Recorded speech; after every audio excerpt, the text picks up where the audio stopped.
ونعوذ بالله من شرور أنفسنا ومن سيئات أعمالنا من يهده الله فلا مضل له ومن يضلله فلا هادي له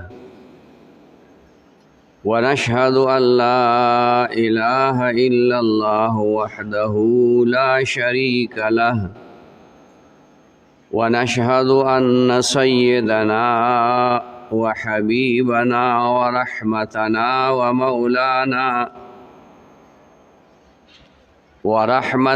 ومولانا محمدا عبده ورسوله أرسله الله إلى كافة للناس بشيرا ونذيرا وداعيا إليه بإذنه وسراجا منيرا أما بعد فأعوذ بالله من الشيطان الرجيم بسم الله الرحمن الرحيم إن الصلاة كانت على المؤمنين كتابا موقوتا إن الله وملائكته يصلون على النبي يا أيها الذين آمنوا صلوا عليه وسلموا تسليما اللهم صل على سيدنا محمد وآله وعترته بعدد كل معلوم لك اللهم صل على سيدنا محمد وآله وعترته بعدد كل معلوم لك محترم مسلمانان ورونو مخکی داودس متعلق مسائل او داغی طریقہ و فضائل بیان کړی شوی وو نو عموما دا چې مونږ اودس کوو نو د مانځه دپاره یې کوو اگرچې قرآن مجید هم بیا اودسه سړی نه رالي او د کعبې مبارکې طواف هم سړی بیا اودسه نشي کولی خو عام طور باندې اودس چې مونږ وکړو مونځ کوو نو دا اودس د مانځه دپاره یو تمهید دی یو اولنۍ پوړۍ ده نو دا اودس نه بعد مونځ دی حدیث شریف کې نبی علیہ الصلوۃ والسلام فرمایي چې په دې مسلمانانو باندې الله تعالی پنځه منځونه فرض کړي د معراج په موقع باندې نبی علیہ الصلوۃ والسلام چې د الله سره ملاقات وشو نو الله جل شانه ورته په تحفه کې 50 منځونه ورکړو په شواروس کې 50 منځونه نو چې کله واپس شو اسمانونو کې د حضرت موسی علیه السلام سره ملاو شو نو هغه ورته وی چې الله درته څه درکړو وی 50 منځونه یې راکړل وی واپس الله تعالی شه بنی اسرائیل دا تکړه خلکو طاقتور خلکو اغي دا منځونه نه دي کړي نو ستا امت رستو ډېره زمانه پس ځکه ستا پیغمبري خو آخره پورې ده بیا خو ختمېدو والا نه ده بل پیغمبر به ستا نه رستو نه وي او زمونږ زمانې پیغمبري خو د یو وخته پورې وه نو هغه الله ته واپس لاړ نو پنځه ورته کم کړو بیا بیا بیا هغه ته دا ډیر دي آخر پنځه منځونه پاتې شو موسی علیه السلام ته بیا لاړ شه چې د دې نه هم درته کم کړي وی بس ته مال د الله نه حیا راځي نه پیرې ورپسې لاړو او پنځه منځونه راته کم کړو اوس نور نظم نشم اتلی الله جل شانه ورته فرمایل چې منځونه به درته پنځه کړه خو ثواب به په د 500 درکوم ټول وایي سبحان الله من جاء بالحسنه فله 10 امثالها چا یونی کیو کړه الله پاک بلس چند اجر او ثواب ورکي په یو مانځ باندې الله پاک لس چند اجر او ثواب درکي منځونه پنځه دي او خبره صحیح وه د موسی علیه السلام اوس وګوره موږ هغه پنځه منځونه په تکبیر اولا پنځه وخته په جمع ده کوو نه کوو په دې روژه کې موږ ډېر تکړه وو خلک به هر ځای کې داسې حالو روژې نه پس یو ورځې باران و چې زه راووتم نو یو غلام حبیب ارماني دلته ناست نو ما هغه ته ته څه له راتلی و تا به هم کور کړی وی خیال ته م راغله دا زموږ کمزوري ده کنې دا باران وژل نه کوي لارې کوڅې ټولې پخې دي زموږ زړه کې هغه د مینه د مانځه سره د الله سره هغه محبت هغه نشته هغه پنځه منځونه موږ پابندۍ سره نشو کولی حالانکه نبی علیه الصلاة والسلام فرمایلی چې د اسلام په پنځو بنیادی عقیدو کې عملونو کې یو منځ دی بنی الاسلام علی 5 اسلام په پنځو ستنو باندې ولاړ دی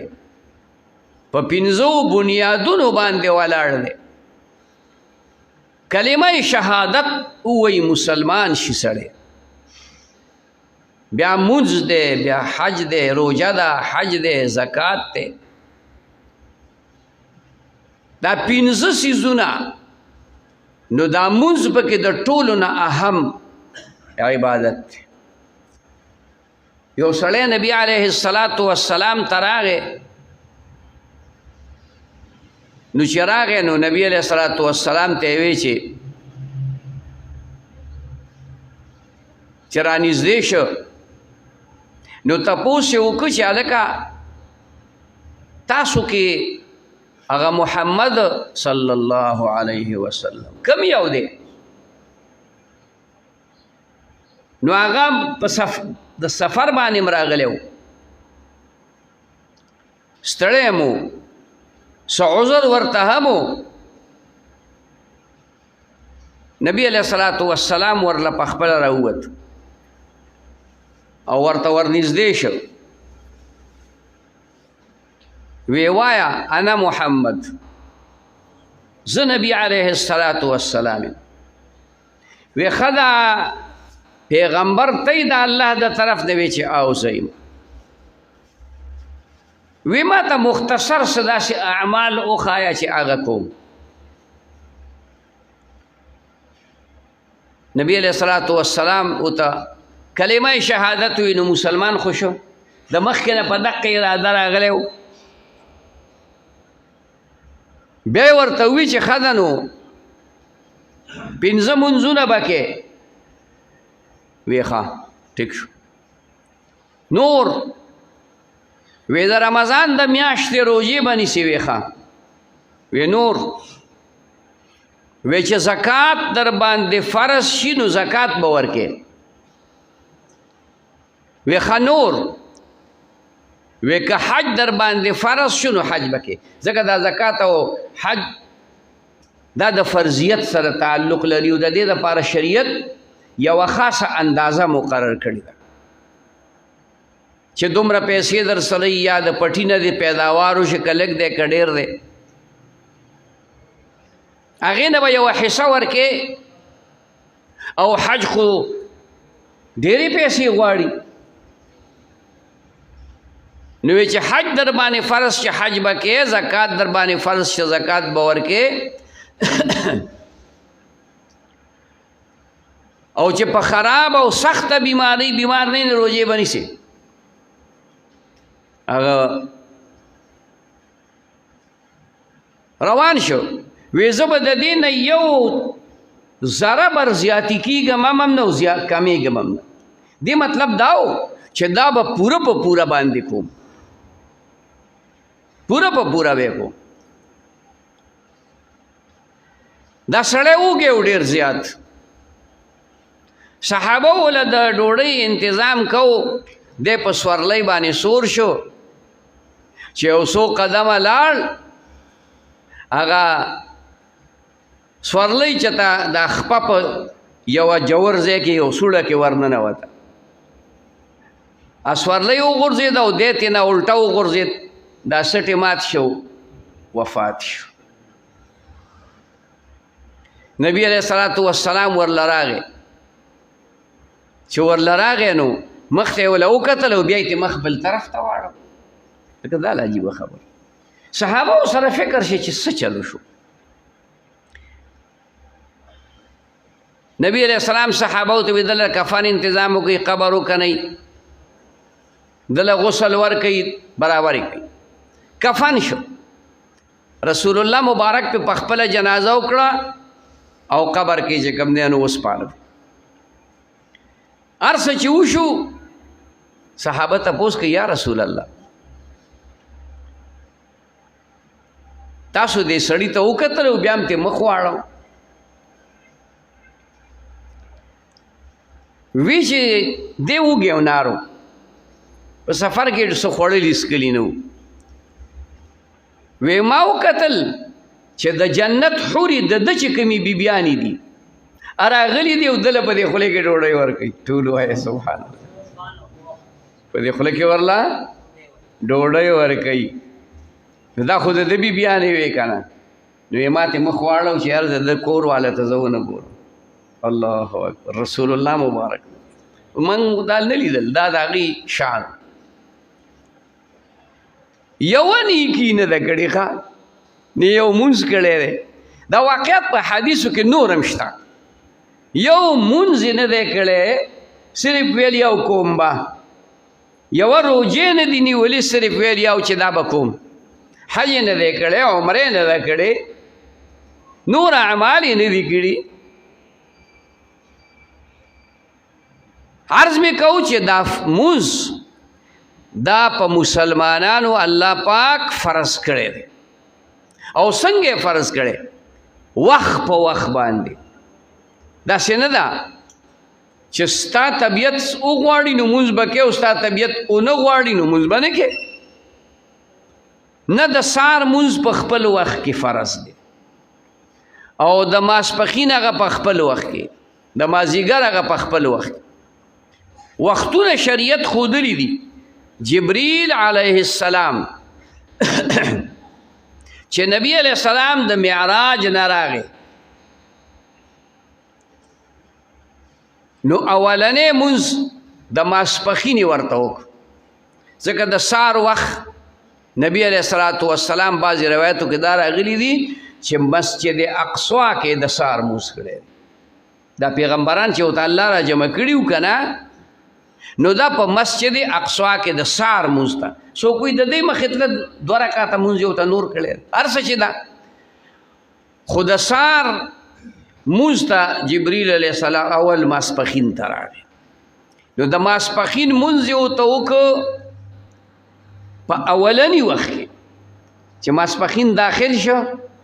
نو مونځ یې ورته وکړو بیا یې د مازدیګر ماښام ماسخوتن سبا سار دا 5 منځونه ورته چې وخت څنګه شروع شنو دای ورته وکړه په سبا له ورته بیا امامتي وکړه نو د ماسپخین مونځ ورته بالکل اخیری ټیم ته ورسو چې د ماسپخین ټیم لا ختم شوی نه دی ځکه د ماسپخین وخت خود 2-3 غنټې ټیمي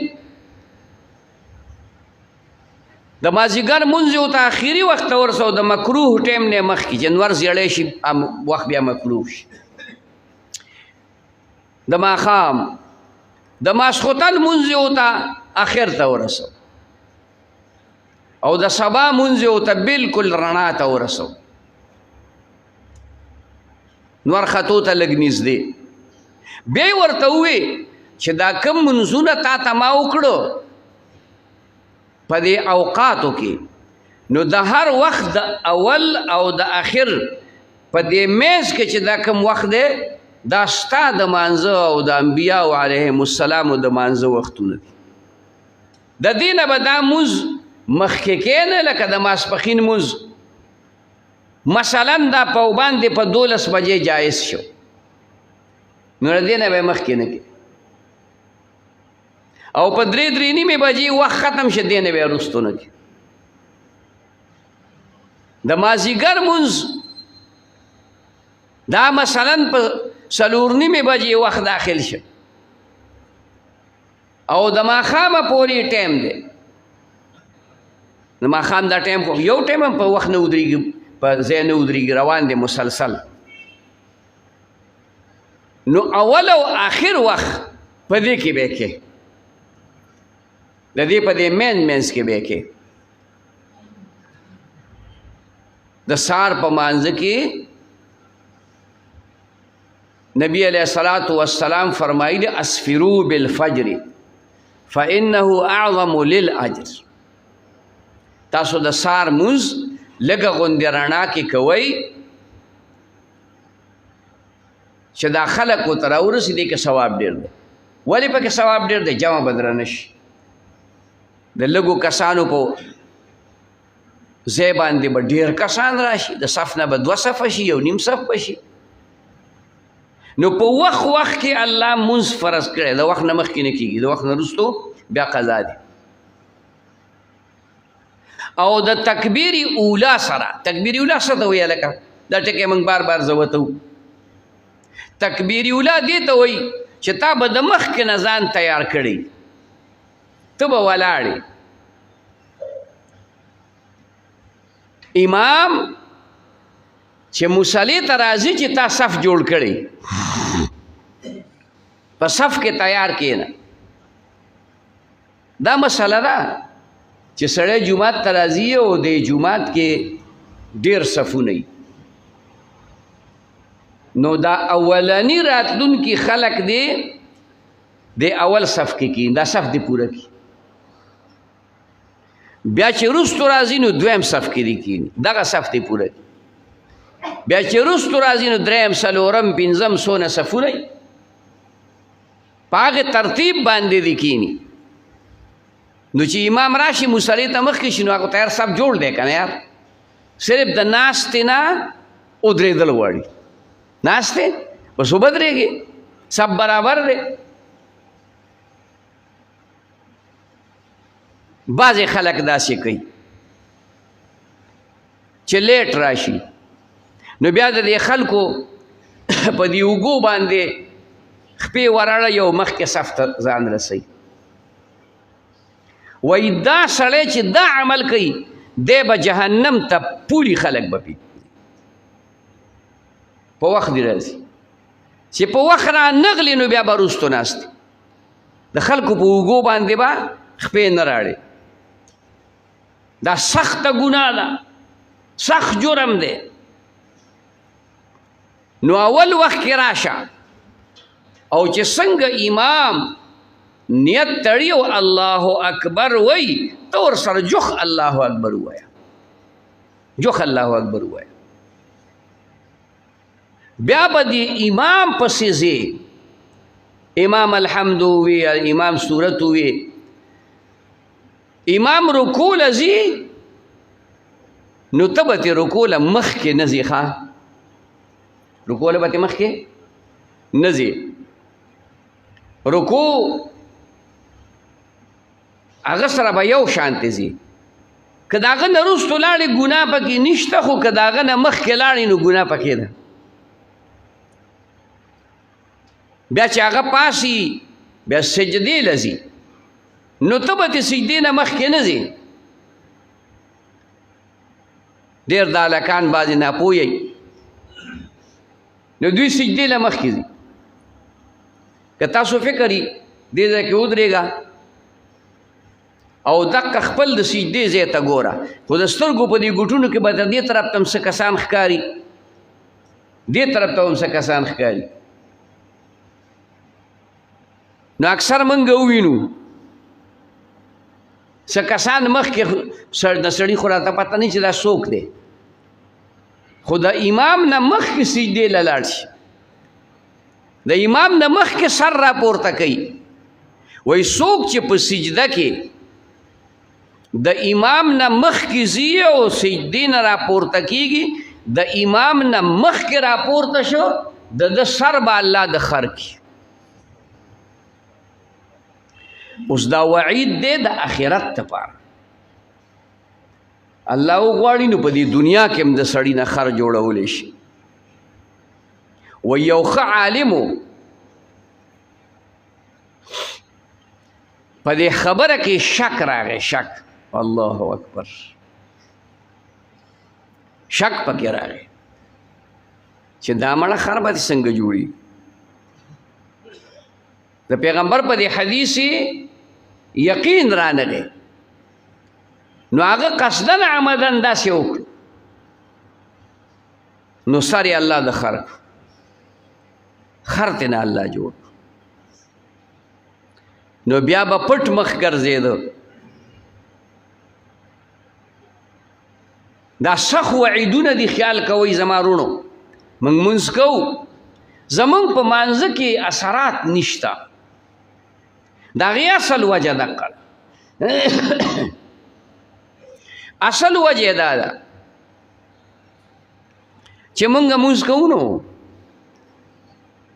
نه تکبیر اولا پیژنو نه د امام تابعداري پیژنو نه هغه ترتیب سره مونځ کوو نه قومه د رکوع نه چې پاسې نو نیغ به ودرېږې باقاعده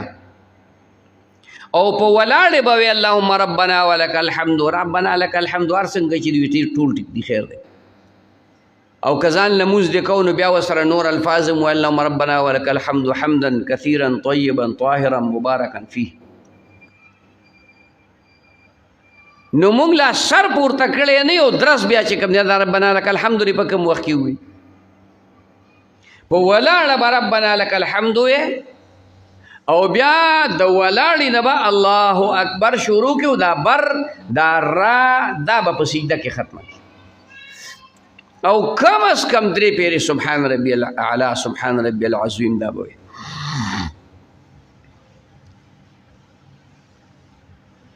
سبحان ربی الاعلی درې پیرې ښه په قلاره باندې ویل سبحان ربی العظیم درې پیرې دا نه ده که زیات ځان لمونځ کې یا سنت کې وخت سره ډېر دی 15 پیرې پکې ووایه 7 پیرې پکې ووایه د دغې نه هم پکې ډېرې پیرې ووایه خو طاق انداز کې به 15 9 11 داسې په دې انداز باندې په دې ترتیب باندې به چې کله یوه سجده دې وکړه نو د دې سجدې نه به راپورته شي نو ښه جوخ به کښېني تشهد په شکل التحیاتو په شکل کې بني نو د هغې نه بعد به سجدې له لاړ شي دویمې سجدې له د دې دواړو سجدو په دې منځ کې جوخ کېناستل دا ضروري دي لکه څنګه چې د رکوع نه پاسې دا ربنا لک الحمد وې نو دې ته قومه وایي دا ضروري ده دا واجب دي واجب نو چې دا یو رکعت دې وکړو دویمه سجده دې وکړه او بل رکعت دې شروع کړو اب هم په دقه ترتیب باندې کې بسم الله نه به مونځ شروع کړي، الحمد صورت وغیره دا به ووایې، رکوع سجده په دقه ترتیب باندې وکړي. که دې طریقې سره دې مونځ وکړو نو الله ته مقبول دی، الله پې خوشحالیږي. او دا یو مونځ ستا د بېشماره ضروریاتو علاج دی، د بېشماره تکالیفو نه بچ کوونکی دی، د بېشماره ګناهونو نه بچ کوونکی. ان الصلاة تنهى عن الفحشاء والمنکر. مونځ د بې حیایۍ نه او د ګناه نه سړی منې کوي، په شرط د دې که دا مونځ مونږه په دې ترتیب سره وکړو، د قومې او د جلسې پوره خیال هم پکې وساته، د رکوع او د سجدې د دې پوره پابندي مو پکې وکړه.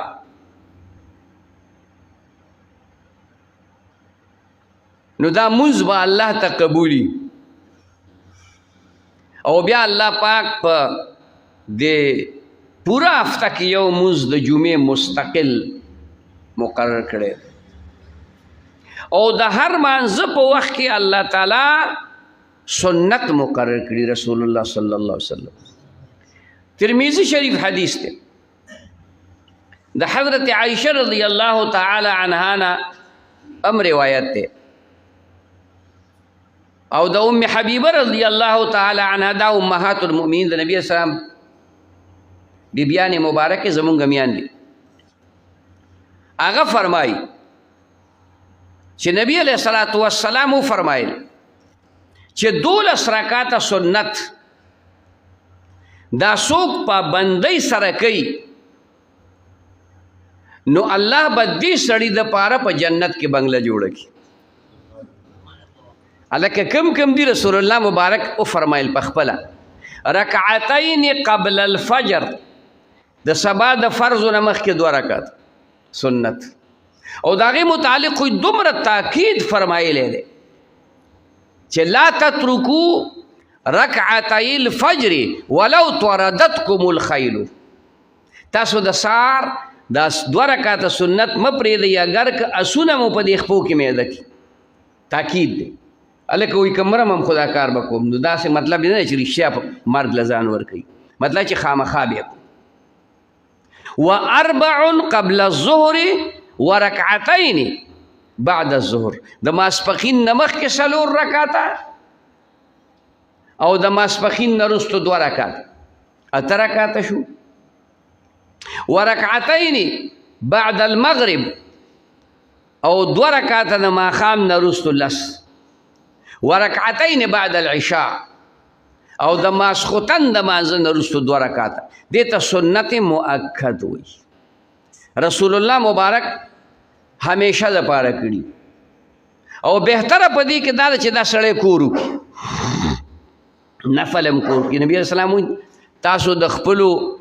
کورونو نه مقبرې مه جوړوئ. څه مطلب یې دی؟ یعنې دا نفل او سنت دا منځونه په کور، فرض نه ښه، فرض په کور کې نه کېږي. لا صلاة لجار المسجد الا فی المسجد. کم سړی چې جومات ته راتلی شي دا د جومات ګاونډي دی، د ده مونځ بغیر د جومات نه نه کېږي. او دومره تاکید وعید نبی علیہ السلام فرمایلی دی، وایي چې کوم خلک جمع له نه راځي عذر ورته نه وي، شل ګوډ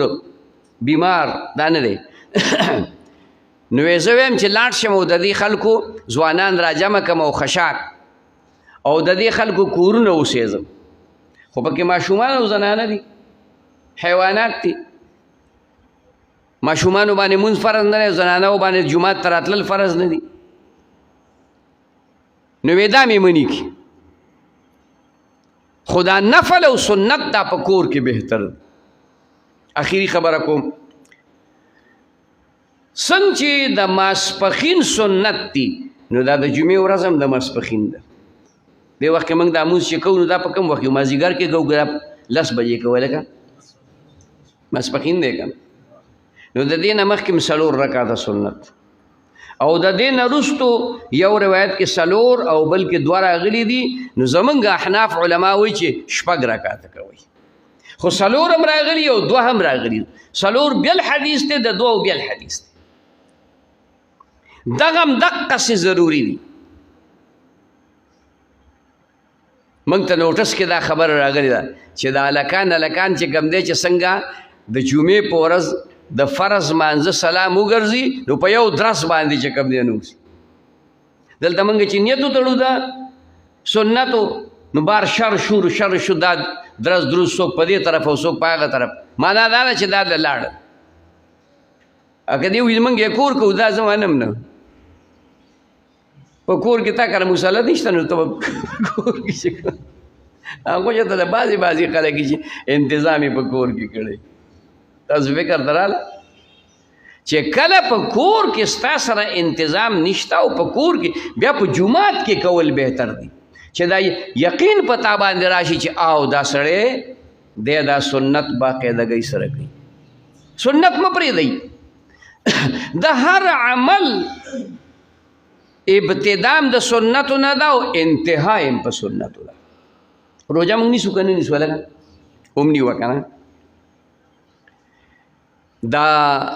پېشمنۍ کول دا فرض نه دي ښه.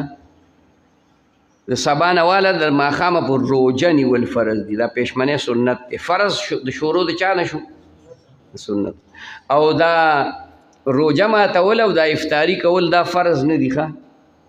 دغه وخت کې څه خوړل سنت دي. خیال کې مې راځي؟ ابتدام د سنتو نه انتها هم په سنتو. تاسو خیال ته راځي؟ کله چې کم مانځه نه مخکې سنت دي خو سنت شو، کم مانځه نه وروسته دي سنت شو. خو د کم فرض مانځه نه مخکې چې سنت نشته نو تحیة الوضو شته که نه؟ تحیة المسجد شته که نه؟ نو هغه هم سنت دي، نفل دي. ابتدام د سنتو نه انتها هم په سنتو. ابتدام د سنتو نه انتها هم په سنتو. که حج لځې نو ابتدا دی د 2 رکعاتو نه ده. احرام صادرې بر ځان نه چاپېره کړي او 2 رکعاته به وکړي. دغه 2 رکعاته فرض نه دي، سنت دي. او ته ځې حج له، هلته به طواف کې، هلته به د حج احکام کې. ابتدا د سنتو نه. انتها چې کله سر دې وخریو، قرباني دې وشو، سر دې وخریو، اوس لمبل دي. دا لمبل فرض نه دي، سنت دي. او دا احرام لر کول او دا کپړې اچول دا سنت دي. ابتدا او انتهای په سنتو باندې. د هر عمل چې لټې که نه نو ابتدا او انتهای په سنتو ده. ولې دا عمل مونږ ته د الله د طرف نه راغلی خو چا راته ښودلی؟ وایه الله رسول الله صلی الله علیه وسلم. او د رسول الله صلی الله علیه وسلم هر عمل زمونږ دپاره که هغه دنیاوي عمل دی او که هغه اخروي دی، که عبادت دی او که عادت دی، سنت دی زما ستا دپاره. بهرحال مانځه متعلق مختصره خبره وکړه. انشاءالله دې باندې به بیا هم خبره کوو. څه خبرې پکې پاتې دي. الله دې موږ ته عمل نصیب کړي. واخر دعوانا الحمد لله رب العالمين. ربنا آتنا في الدنيا حسنة وفي الآخرة حسنة وقنا عذاب النار. اللهم احسن عاقبتنا في الأمور كلها وأجرنا من خزي الدنيا وعذاب الآخرة. وصلى الله تعالى على خير خلقه محمد وعلى آله وأصحابه أجمعين. آمين.